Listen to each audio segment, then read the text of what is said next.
آپ حضرات اس بات کو جان لیں کہ اسلام کی بنیاد دو چیزوں پہ ہے، ایک حقوق اللہ، دوسرا حقوق العباد۔ ایک اللہ کا حق، دوسرا بندوں کا حق۔ ماں باپ کا حق بندوں کے حق میں، ماں باپ کا حق، رشتہ داروں کا حق، پڑوسی کا حق، بیوی کا حق، یہ تمام حقوق آ جاتے ہیں حقوق العباد میں۔ تو جس طرح حقوق اللہ ہے، اللہ کا حق ہے، جس سے نماز، روزہ، حج، زکوٰۃ، یہ ساری چیزیں ہیں۔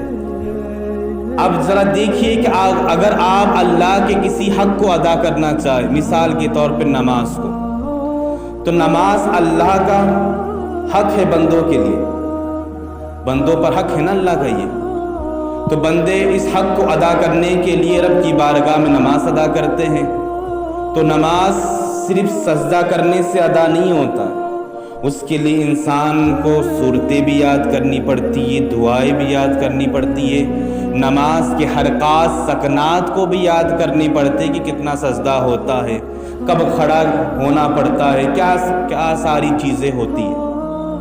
تو اسی طرح جب انسان حقوق العباد میں آتا ہے، بندوں کے حق میں آتا ہے، تو ہر حق کو ادا کرنے کے لیے پہلے اس کے بیسک کو سمجھنا ضروری ہے کہ اس حق کو ادا کرنے کے لیے ہمیں کیا کرنا پڑے گا۔ انسان اپنے بچوں کا نکاح تو کروا دیتے ہیں، نوجوان اپنا نکاح کرتے ہیں، لیکن حقوق جس طرح ادا کرنی چاہیے ادا کر پاتے نہیں۔ نماز صرف سر کو پیٹنے کا نام نہیں ہے، بلکہ اس انداز میں اس حقوق کے ساتھ ادا کرنے کا نام نماز ہے۔ تو اسی طرح نکاح صرف شادی کر کے گھر کو چلانا یہ نکاح نہیں ہے، بلکہ جو حقوق اللہ نے عورت کے لیے، شوہر کے لیے اللہ نے طے قرار کیا ہے، ان حقوق کو ادا کرنا بھی ضروری ہے۔ اب ذرا دیکھو نا قرآن مجید فرقان حمید میں اللہ تبارک و تعالیٰ نے کیا ہی پیارے انداز میں اور کیا ہی اچھی طریقے سے میرے آقا نے میاں بیوی کے رشتے کو بیان فرمایا۔ خالق کائنات ارشاد فرماتا ہے کہ عورت اپنے مرد کے لیے لباس ہے اور مرد اپنی عورت کے لیے لباس ہے، بیوی اپنے شوہر کے لیے لباس ہے اور شوہر اپنے بیوی کے لیے کیا ہے؟ لباس ہے۔ اب ذرا دیکھو نا، یہ جو لباس آپ نے پہنا ہے نا، جو کپڑا آپ نے پہنا ہے، ہر لباس کے اندر تین خوبیاں ہوتی ہیں۔ کتنی؟ تین خوبیاں۔ تین چیزوں کے لیے لباس کو بنایا جاتا ہے، ہر لباس میں تین چیزیں پائی جاتی ہے۔ پہلی جو خوبی لباس میں ہوتی ہے وہ کیا معلوم ہے؟ کہ ہر لباس بدن کو ٹھنڈی اور گرمی سے بچاتی ہے، ٹھنڈک سے، گرماہٹ سے لباس بدن کی حفاظت کرتی ہے۔ اور اللہ نے میاں بیوی کے رشتے کو لباس سے تعبیر فرما کر اللہ نے بتا دیا کہ جب بھی شوہر پر کوئی مصیبت آتی ہے تو بیوی اس کی حفاظت کرتی ہے۔ جس طرح ٹھنڈی گرمی کے لیے بچنے کے لیے انسان کپڑا پہنتا ہے، تو اسی طرح جب کسی شوہر پر کوئی بھی مصیبت آتی ہے تو بیوی اسے اپنے اوپر لیتی ہے، اپنے شوہر کی حفاظت کرتی ہے۔ اسی طرح جب کسی بیوی پر، کسی خاتون پر جب کوئی مصیبت آتی ہے تو شوہر اسے اپنے اوپر لیتا ہے، شوہر اپنی بیوی کی حفاظت فرماتا ہے۔ دوسری خوبی جو لباس میں پائی جاتی ہے، لباس ہر انسان کے عیب کو چھپاتی ہے۔ انسان کے جسم میں کتنے زخم ہیں، کتنے داغ ہیں، کتنے عیب ہے، لباس اس کو ظاہر ہونے دیتی نہیں ہے، اس کو چھپاتی ہے۔ اور اللہ نے میاں بیوی کے رشتے کو لباس سے تعبیر فرمایا۔ تو اللہ نے بتا دیا کہ جب میاں بیوی ایک دوسرے کے لیے لباس ہے تو ہرگز کوئی بیوی مائکے جا کے رونا نہ کرے کہ ساری مصیبت تو مجھ پہ ہے، پتہ نہیں مجھے کہاں کون سا شوہر مل گیا۔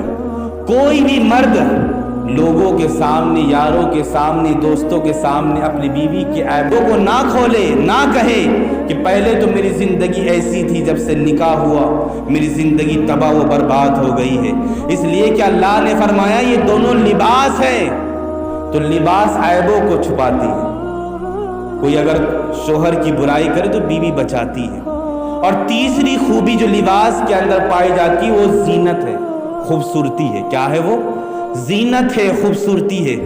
کوئی بندہ داڑھی رکھتا ہو اور سر پہ ٹوپی نہ پہنے تو اتنا خوبصورت نظر نہیں آتا، لیکن داڑھی رکھنے کے بعد سر پہ ٹوپی بھی ہو تو کتنا پیارا نظر آتا ہے. اور اگر سر پہ امامہ ہو تو نور علی نور ہوتا ہے نا. اب ذرا غور کرنا کہ نکاح کے بعد، اگر نکاح کے بعد شوہر اپنی بیوی سے راضی نہ ہو، عورت نے اب شوہر کو سکون نہ پہنچایا ہو، آدمی کا سکون اگر چھن گیا ہو تو پھر وہ لباس زینت والی نہیں ہے. اگر نکاح کے بعد عورت کے لیے تحفظ نہ ہو، اس کے چین و سکون اگر چھن گئی ہو تو شوہر اس کے لیے پھر زینت نہیں ہے. اور میرے آقا نے شوہر کے میاں بیوی کے رشتے کو لباس سے تعمیر فرمایا اسلام نے. اور کیا بتا دیا اسلام نے یہ تعمیر فرما کے کہ اس سے پیارا رشتہ دنیا میں اور کوئی نہیں ہو سکتا. کتنے پیارے الفاظ میں میرے خالق کائنات میرے رب نے بیان کیا. اب ذرا دیکھو نا، ہر انسان کو اپنے حقوق کو سمجھنا چاہیے، ادا کرنا چاہیے. میاں بیوی کو بھی اپنے حقوق کو سمجھنا چاہیے، ادا کرنا چاہیے. اور میں اپنی ذاتی رائے سے کہتا ہوں کہ کوئی بھی میاں بیوی کے درمیان جب بھی جھگڑے ہوتے ہیں نا تو کبھی بھی میاں بیوی کے ذریعے سے نہیں ہوتے، کسی تیسرے بندے کے ذریعے سے ہوتے.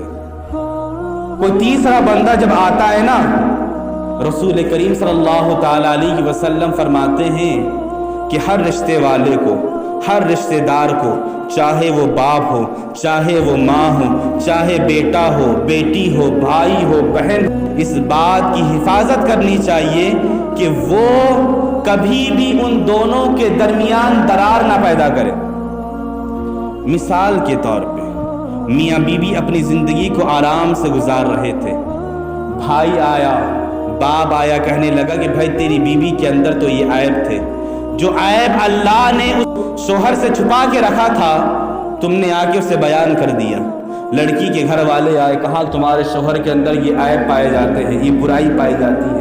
اب ذرا بتاؤ، ساری زندگی ان دونوں کو ایک ساتھ رہنا تھا، لیکن اب رہیں گے تو گھٹ گھٹ کے رہیں گے، اب رہیں گے تو پریشانیوں کے ساتھ رہیں گے. میرے رسول کریم فرماتے ہیں لعنت ہو اس بندے پہ، لعنت ہو اس بندے پہ. صحابہ کرام فرماتے ہیں اللہ رسول کون ہے وہ بندہ جس پہ آپ لعنت بھیج رہے ہیں؟ میرے آقا فرماتے ہیں کہ لعنت ہو اس بندے پہ جس کی وجہ سے کسی شوہر یا میاں بیوی کا رشتہ خراب ہو گیا ہو، جس نے کسی شوہر کے عیب کو بیوی کے سامنے کھولا ہو یا بیوی کے عیب کو شوہر کے سامنے کھول کر دونوں کے رشتوں میں درار پیدا کر دیا ہو. میرے آقا فرماتے کہ لعنت ہو ان پر، اور وہ اللہ کے بارگاہ میں مردود بھی ہے اور اللہ کی رحمت سے ہزاروں کوسوں دور ہے. ایسے لوگ قرآن نے صاف صاف فرما دیا ان کے بارے میں کہ کبھی بھی وہ اللہ کی رحمت کو پا سکتے نہیں. اور ذرا دیکھیے نا، ہمارے یہاں ہوتا کیا ہے کہ ہم حقوق کو صحیح طور پہ ادا کر پاتے نہیں ہیں. بخاری شریف کی حدیث ہے، جیسے سننے سے پہلے بچے گا سبحان اللہ. اور مجھے یقین ہے کہ اس حدیث کو صرف آپ اپنے بیویوں کے سامنے بیان نہیں کریں گے بلکہ اپنی بیٹیوں کو بتائیں گے، اپنے بہنوں کو فون لگا کر انہیں کہیں گے اس حدیث کو. اس لیے کہ کچھ باتیں ایسی ہوتی نا کہ جب بیٹی کے گھر والے بتاتے جلدی اثر ہوتا ہے، اور کچھ باتیں بیوی کے حقوق کے تعلق سے جب شوہر کے گھر والے اس بیٹے کو سمجھاتے ہیں نا تو اس کے ذہن میں جلدی اثر کرتا ہے.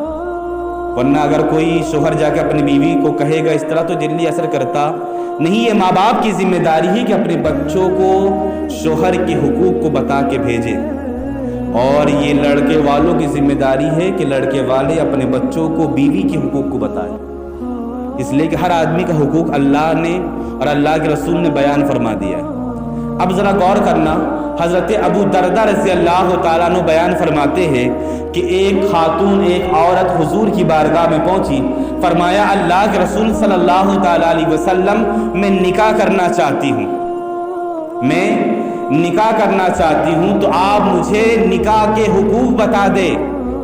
اگر میں نکاح کے حقوق کو ادا کر پاؤں اور اگر میرے اندر اتنی استطاعت ہے، طاقت ہے کہ میں نکاح کے حقوق کو ادا کر سکوں تو میں نکاح کروں گی، اگر میرے اندر اتنی استطاعت نہیں ہے تو میں اس کام سے بچ جاؤں گی، میں نکاح پھر کروں گی نہیں۔ کتنا خوف ہے۔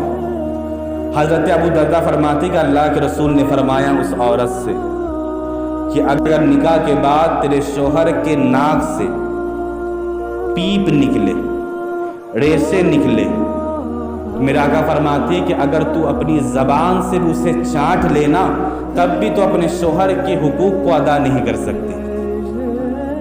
ابو درداء فرماتے ہیں کہ جب اللہ کے رسول نے یہ بات کہی نا، اس عورت نے بڑی نگاہوں سے اللہ کے رسول کی طرف دیکھا۔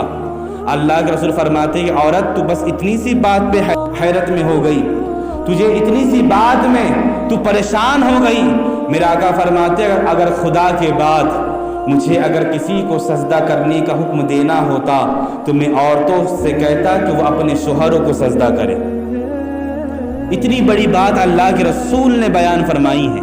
اور میرے پیارے آقا صلی اللہ تعالیٰ علیہ وسلم ارشاد فرماتے ہیں کہ اگر کوئی بھی عورت اپنے شوہر کو راضی نہ کر سکے اور اس کا شوہر اس دنیا فانی سے اس حالت میں گیا کہ وہ اپنی بیوی سے ناراض ہے، تو اللہ کے رسول فرماتے ہیں کہ اللہ اس عورت سے جنت کی خوشبو کو دور فرما دیتا ہے۔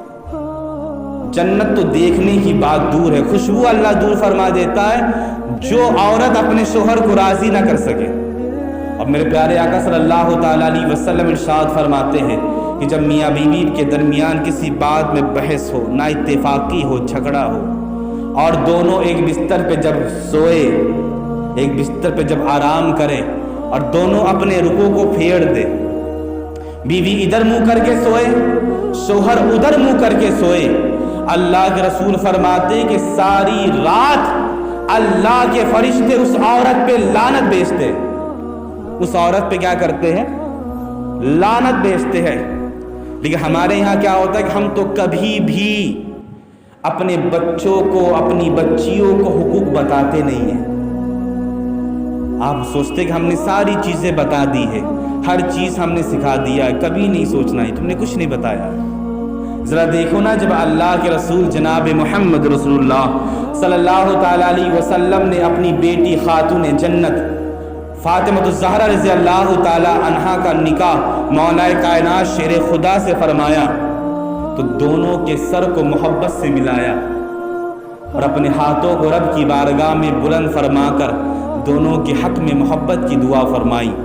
اور صحابہ کرام فرماتے ہیں کہ اللہ کے رسول جب بھی فاطمہ کے سامنے ہوتے تو مولا کائنات کے فضائل بیان کرتے، شوہر کے فضائل بیان کرتے۔ اور میرے آقا صلی اللہ تعالیٰ علیہ وسلم جب مولا کائنات کے سامنے ہوتے تو اپنی بیٹی کے فضائل بیان کرتے کہ میری بیٹی تو میرے جگر کا ٹکڑا ہے۔ کوئی باپ کرتا ہے شادی کے بعد اگر بیٹی مائکے جائے، بیٹی برائی کرتی ہے شوہر کی، کبھی کسی ماں نے روکا کہ نہیں تیرا شوہر تو اچھا ہے، یہ ہے وہ ہے، الٹا وہ برائی میں لگ جاتے ہیں۔ اللہ کے رسول نے کیا فرمایا اور کیا نصیحت اللہ کے رسول نے دی کہ فاطمہ الزہرا کے سامنے جب ہوتے تو ان کے شوہر مولا علی کے فضائل بیان کرتے، اور جب مولا علی کے پاس ہوتے تو ان کی بیوی خاتون جنت کے فضائل کو بیان کرتے۔ ہے نا، کتنی پیاری بات ہے۔ لیکن ہمارے اندر یہ معاملہ ہوتا ہے نہیں، ہم تو ہزاروں کوسوں دور ہیں ان باتوں سے کہ ہم کبھی بھی اپنے بچوں کو صحیح راستہ بتا سکے۔ صرف نکاح کروانا کوئی عام بات نہیں ہے۔ لوگ سوچتے کہ ہم نے حضور کی حدیث پر عمل کر لیا، اللہ کے رسول کے حدیث پہ ہم نے کیا کر لیا؟ عمل کر لیا۔ اللہ کے رسول نے فرمایا جس کے ہاں بیٹی ہو اس نے پرورش کر کے نکاح کروا دیا تو اس کی زندگی کامیاب ہوگی، وہ جنت میں میرے ساتھ ایسے رہے گا جیسے یہ دو انگلیاں۔ اب مجھے ذرا یہ بتاؤ تم نے پرورش اس انداز میں کی ہے، اس انداز میں کہ تمہاری بچیوں کو شوہر کے حقوق ہی نہیں معلوم کہ شوہر کے حقوق کیا ہے، کس طرح سے شوہر کے حقوق کو ادا کیے جاتے ہیں۔ اب ذرا امام غزالی کو دیکھیے، وہ ایک حدیث لاتے ہیں، اس لیے کہ ابھی تفصیل میں نہیں جاؤں گا، انشاءاللہ کل جو ہے مردوں کے حقوق کو بیان کروں گا. آج عورتوں کے سن لیں، اس لیے کہ دونوں کے اللہ کے رسول نے حقوق کو بیان کیا ہے. اس لیے کہ زندگی کی گاڑی ایک چکے پہ، ایک پہیے پہ آگے بڑھتی نہیں ہے، بڑھیں گی تو دونوں پہیوں پر. اگر ایک بھی پنکچر ہو گیا تو پھر کام بنے گا. تو حضرت امام غزالی حدیث لاتے ہیں، سمجھ رہے سبحان اللہ. امام غزالی فرماتے ہیں کہ ایک خاوند، ایک شوہر جب اپنے گھر سے نکلا تو جاتے جاتے اس نے اپنی بیوی سے کہا کہ جب تک میں نہ لوٹوں تجھے اجازت نہیں ہے کہ تم بغیر اجازت کے میرے گھر سے نکل جائے. تجھے میں اجازت نہیں دیتا کہ تم میرے گھر کی دہلیز کو پار کرے. پاس ہی میں باپ کا گھر ہے، کچھ گھر چھوڑ کے، اتنا بھی نہیں کہ 40 کلومیٹر دور مائکے ہو اس کا. باپ کا گھر 2-3 گھر چھوڑ کے اس بیٹی کا ہے. شوہر تو یہ کہہ کے چلا گیا نا کہ تجھے اجازت نہیں ہے، لیکن ذرا دیکھو نا آج کا معاملہ کیا ہے. اگر آج کا معاملہ تو یہ ہے کہ بیویاں اپنے شوہروں سے لڑ پڑتی ہیں بازاروں میں جانے کے لیے، ہر بات پہ اپنے شوہروں سے لڑتی ہے، جھگڑتی ہے اور اپنے حقوق کو بیان کرتی ہے کہ ہمارا حقوق تو اسلام میں یہ ہے وہ ہے. اور اگر لڑکی خدا نہ خواستہ BA کری ہوئی ہو، 10ویں 12ویں کی ہو، تو اس کا تو معاملہ یہ ہوتا ہے کہ وہ ہر بات میں اپنے شوہر کو دھمکی دیتی طلاق کی. بخاری کی حدیث میں میرے آقا صلی اللہ تعالیٰ علیہ وسلم ارشاد فرماتے ہیں کہ جو عورت اپنے شوہر سے طلاق طلب کرے بغیر کسی عذر شرعی کے، بغیر کسی سبب کے طلاق لی نہیں ہے، صرف طلاق وہ مانگے، تو اللہ کے رسول جناب محمد رسول اللہ صلی اللہ تعالی علیہ وسلم فرماتے ہیں کہ اللہ نے پھر اس بندی کے لیے جنت کو حرام فرما دیا ہے. کوئی معاملہ نہیں تھا، کوئی جھگڑا نہیں تھا. میں صرف بیٹیوں کا حق نہیں لیتا ہوں، شوہروں کا بھی لیتا ہوں. ہاں کہ بھائی بیٹیاں ہی غلط نہیں ہوتے، شوہر بھی غلط ہوتے. لیکن اگر کسی بیٹی نے ناحق، کوئی مجبوری نہیں تھی، کوئی پریشانی نہیں تھی، کوئی غیر شرعی عذر نہیں تھا، ایسے ہی مانگا، تو کیا فرمایا رسول نے کہ اس کے لیے جنت کے دروازے اللہ نے کیا کر دیے؟ بند کر دیے تھے. تو بات کیا تھی کہ ایک شوہر نکلا گھر سے، جاتے جاتے اپنی بیوی سے کہا کہ تجھے اجازت نہیں کہ جب تک میں آؤں تو گھر سے نکلے. تو اس بیٹی کا باپ کچھ دوری پہ رہتا تھا، گھر تھا، بیمار ہو گیا. تو اس بیٹی نے اللہ کے رسول کی بارگاہ میں پیغام پہنچایا کہ اللہ کے رسول میرے والد بیمار ہیں، تو کیا میں ان کی ملاقات کے لیے جا سکتی ہوں کہ نہیں؟ اللہ کے رسول فرماتے ہیں کہ بیٹی، بیوی، تجھے اجازت ہے، لیکن اگر تو اپنے شوہر کے حکم کی فرمانبرداری کرے تو تیرے لیے بہتر ہے. صحابہ کرام فرماتے ہیں کہ چند دنوں کے بعد پھر اس بیوی نے اللہ کے رسول کی بارگاہ میں پیغام پہنچایا. فرمایا اللہ کے رسول بیماری بڑھ گئی ہے، جاکنی کا وقت قریب محسوس ہوتا ہے، پتہ نہیں میرے والد گرامی کب اس دنیا فانی سے کوچ کر جائے، کب ان کا انتقال ہو جائے. تو کیا اللہ کے رسول مجھے اجازت ہے کہ میں جا سکتی ہوں ملنے کے لیے اپنے والد سے، کہ آخری مرتبہ ان کے چہرے کو دیکھ لوں؟ اللہ کے رسول فرماتے ہیں کہ تجھے اجازت ہے، اس لیے کہ اللہ کے رسول شارع ہے نا، جو چاہے اللہ کے رسول حکم دے دے، ہے نا. میرا آقا فرماتے کہ میں تجھے اجازت دیتا ہوں، تو جا سکتی ہے، لیکن تیرے لیے بہتر ہے کہ تو اپنے شوہر کی حق پہ رہے، تو اپنے شوہر کے حقوق کی پاسبانی کرے، حفاظت کرے، تیرے لیے بہتر ہے. اب صحابہ کرام فرماتے کہ کچھ دنوں کے بعد پھر اس عورت نے اللہ کے رسول کی بارگاہ میں پیغام پہنچایا کہ اللہ کے رسول جناب محمد رسول اللہ صلی اللہ تعالیٰ علیہ وسلم میرے والد گرامی کا انتقال ہو چکا ہے. اللہ اکبر. میرے بھائیو درس دیکھو نا، حد ہو گئی ہے. فرمایا اس بیوی نے کہ اللہ کے رسول میرے والد کا انتقال ہو گیا ہے، تو کیا مجھے اجازت ہے کہ میں اپنے والد کے دیدار کے لیے آخری مرتبہ جا سکتی ہوں؟ کہ آخری مرتبہ میں اپنے والد کے جنازے میں جا سکتی ہوں؟ دنیا میں بیٹیوں سے زیادہ ماں باپ سے محبت کرنے والی ذات کوئی نہیں ہے. وہ خدا کی بندی اللہ کے رسول کی بارگاہ میں فریاد کر رہی ہے کہ اللہ کے رسول میں جا سکتی ہوں، میرے والد دنیا سے کوچ کر چکے ہیں، لوگ انہیں جنازہ اٹھانے والے ہیں، لوگ دفنانے والے ہیں، آخری مرتبہ کیا میں اپنے والد کے چہرے کی زیارت کر سکتی ہوں؟ میرا آقا فرماتے کہ بیوی میں تجھے اجازت دیتا ہوں، لیکن اگر تو اپنے شوہر کے فرما برداری پہ رہی تو تیرے لیے بہتر ہے۔ اگر تو اپنے شوہر کے حق پہ رہی، فرما برداری پہ رہی تو تیرے لیے بہتر ہے۔ صحابہ کرام فرماتے کہ پہلے تو وہ بیوی پیغام پہنچاتی تھی اللہ کے رسول کی بارگاہ میں، آج مصطفیٰ جان رحمت نے پیغام پہنچایا ہے۔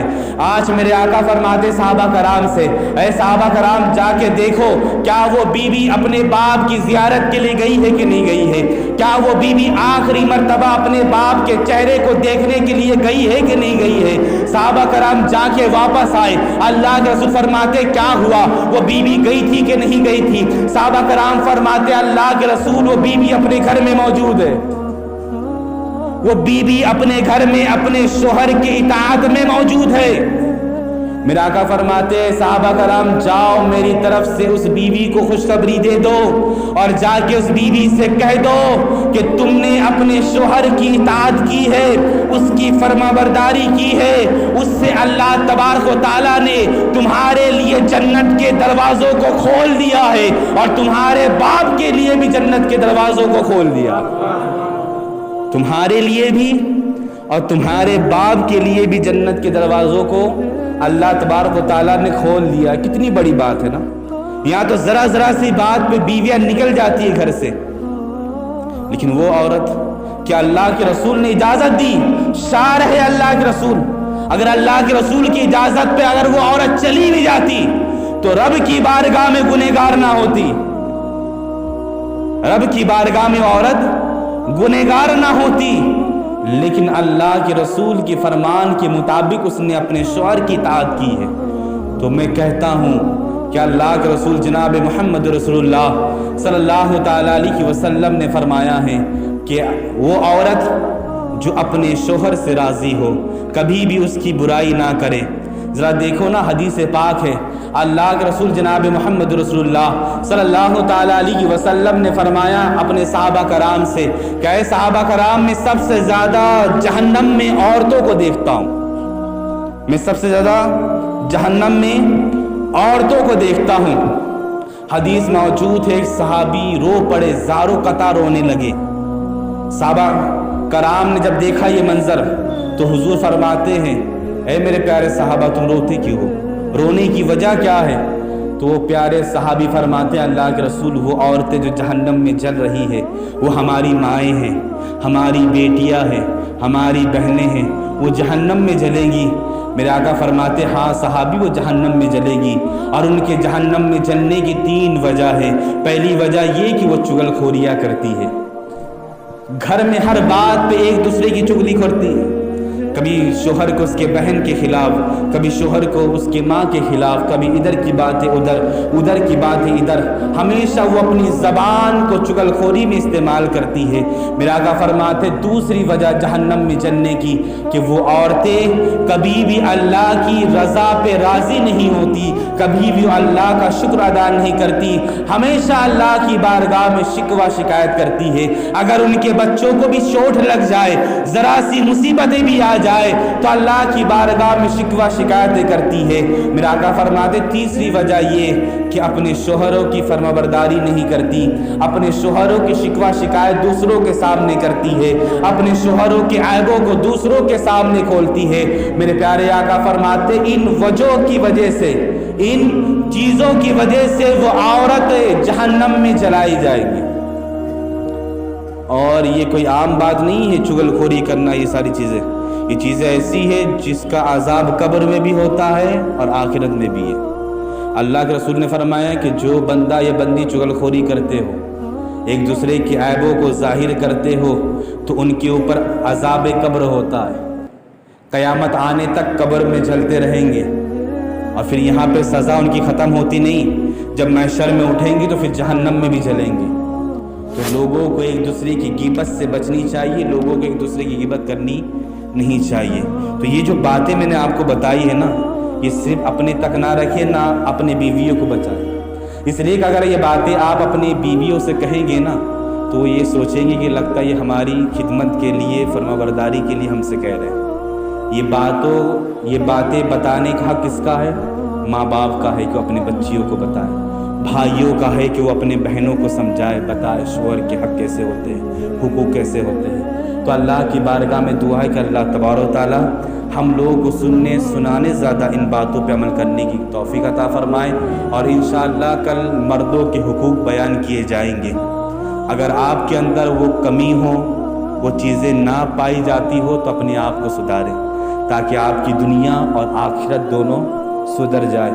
اللہ کی بارگاہ میں دعا ہے کہ اللہ تبارک و تعالی ہم سب کے مرحومین کے، بالخصوص ہم سب کے والدین کے گناہ صغائر گناہ کبائر کو معاف فرما کر ان کے درجات کو بلند عطا فرمائے، ان سب کو جنت الفردوس میں اعلیٰ سے اعلیٰ مقام عطا فرمائے، آمین ثم آمین۔